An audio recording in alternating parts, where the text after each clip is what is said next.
আল্লাহ আল্লাহ আল্লাহ জবাব দেন আল্লাহ আল্লাহ আল্লাহ আল্লাহ আল্লাহ আল্লাহ আল্লাহ আল্লাহ আল্লাহ আল্লাহ আল্লাহ আঙ্গুল কাইটা কলম দিয়া তোমারি নামে খিবরে মুর্শিদ চান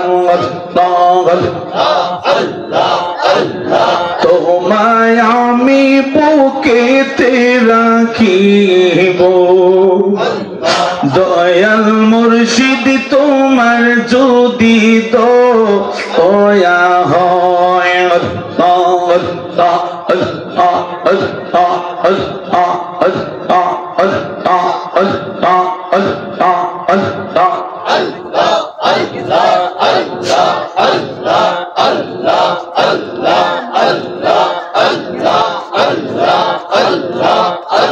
বসেন সবাই বসেন বাবা কষ্ট করে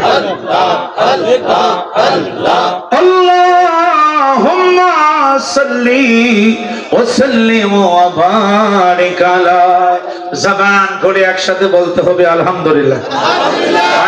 মুরব্বিরা চুপ করেন।